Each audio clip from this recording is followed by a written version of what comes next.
Hi. Um, this is like day 10 since I've been diagnosed with COVID. I've just been sleeping a lot, drinking a lot of water, taking a lot of supplements, taking warm baths, trying to detox this stuff out of my body. Um, it definitely, it's just exhausting. And I just, I not only did my body hurt but my mind was super confused, and I was very depressed.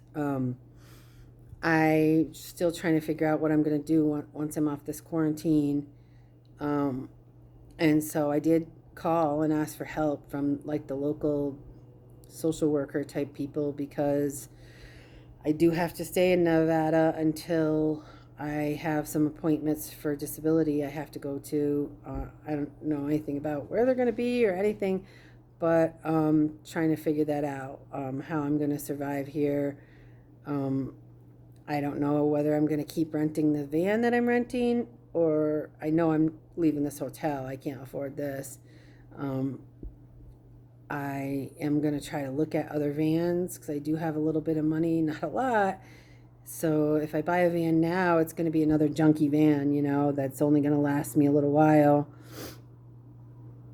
And, that's tricky because with all my sensitivities, buying an older van, I mean, that van that I had, it was okay for me to drive from A to B, but and sleeping in a tent. But then once I started sleeping in it, my health went down. I mean, even sleeping with the windows open, my health went down because there were certain toxins in it. So I'm not, I just don't know what's going to happen to me. I'm trying to make a contingency plan of getting like a backpack and maybe some lightweight camping stuff in case I do end up on the street, because I can't go to a homeless shelter. I tried to see if I could find a sober living house that would take me, but most of those places you have to share a room with someone, and I can't do that. I have to be in a room by myself where I can fall asleep and know that I'm not going to be breathing in any fragrances or chemicals in the middle of the night. And for me, that usually means being off the grid because, um, anywhere that I go, dryer sheets, somebody could start doing laundry, and I could, that's what's happened to me before, right? I go to sleep somewhere and I wake up at 2 o'clock in the morning with my lips swollen and my tongue swelling and just about gonna have to run away, otherwise my throat's gonna swell up. So I feel very grateful that I'm able to survive in this hotel room right now without having any type of reaction. I think this hotel's like on the edge of town. It's in the desert, it's in the mountains, so maybe it's far enough away from, anything like that. So I'm very grateful that, God did provide a place for me um, to recover from COVID where I wasn't having any reactions to mold or chemicals. So, you know, how can I not be grateful? I am. I'm grateful. And this really is like a one day at a time deal, Um, but, humans don't like that. I don't like it. I want a plan. I want to know where I'm going to sleep at night. I want to know that my needs are going to be met. But that's not what Jesus talks about. He talks about one day at a time living. He talks about each day has enough trouble of its own, you know? And he talks about not being worried about where our food's going to come from, not being worried where our clothes are going to come from. He talks about how, the sparrows, are worth two a penny, and not one of them falls to the ground without your father knowing it. And you are worth much more than, a sparrow to him. And I know that that's true. But yeah, it's hard to reconcile sometimes, you know. I'm not the only homeless person. There are a lot of homeless people. And it's like, doesn't God care about those people? And the answer is yes, God does care about those people. But, you know, we all have free will, and human beings are greedy. and that's why there's plenty of resources on the planet to take care of every single person, but people don't want to give up what's in their grasp, so, and they keep passing, the FDA keeps approving different drugs and chemicals and whatnot, with total disregard for their effect on humanity, their effect on the cells in a human body. So, I mean, basically, ultimately, it's the forces of evil and greed that cause, I think, sickness, homelessness, all of it, hunger, starvation, all of that, and that if we all would really, like truly take care of each other, just take care of each other the way Jesus tells us to. I mean, the big commandment, the great commandment is to love one another as I have loved you. Well, how did he love us? How? He died for us, right? He gave everything he had for us, And I'm guilty.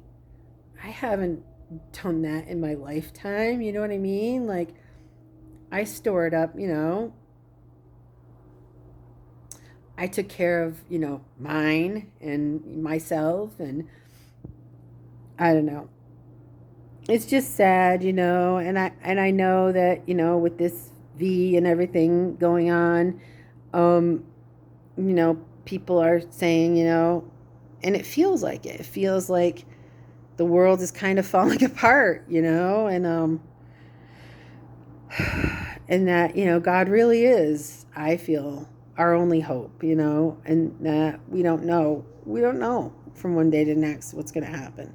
But I do know one thing is that, God does love us. He does love us. That's why he gave, Jesus gave his life so that he could so that there could be a bridge between us and God, because I could never be good enough to go to heaven on my own. The only reason I have any hope of going to heaven is because I trust that what Jesus did for me, he paid for my sins. He paid the price for me. And so because of that, I'm going to be in heaven someday. And my goal down here, while I'm here on earth, is to just try to be as much like him as possible and try to help as many people as possible. And that feels so impossible when I myself am so sick and so needy and so, you know what I mean? But I just try to remember that, that he's been taking care of me. He's been providing for me. He's been putting people in my life and putting it on people's hearts. Like every single person that gave me money, I believe that person was prompted, and that they obeyed, that God kind of egged them on in their spirit a little bit, to help, and that they did, they answered the call. So I don't know. I'm not out of the woods yet. I'm not, safe, secure in a van. I don't have a plan of where I'm going to go so that I can breathe fresh air. But I think that right around here, around Winnemucca, I feel okay.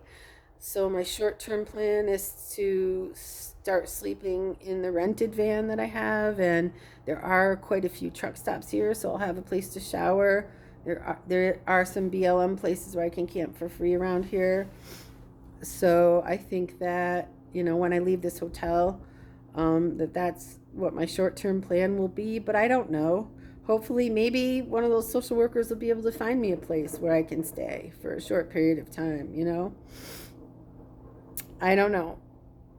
But I'm so grateful that you're here, that you're watching my videos, that you're sharing my videos, and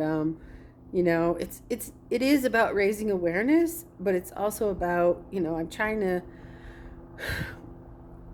trying to share hope, that maybe your circumstances are totally different than mine. Maybe your challenges are totally different than mine, but I'm just trying to share that there's always hope, and that I believe that God cares more about our character than about our circumstances.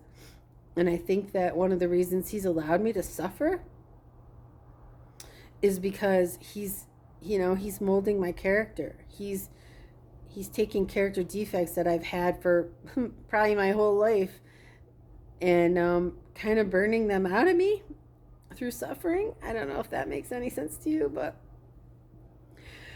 anyways, that's an update of what's going on, and I'll know more next week. If you're praying, folks, if you could just pray that I can literally survive until my house closes and I can get that money, because that money is literally what's going to save my life. So, thanks for watching.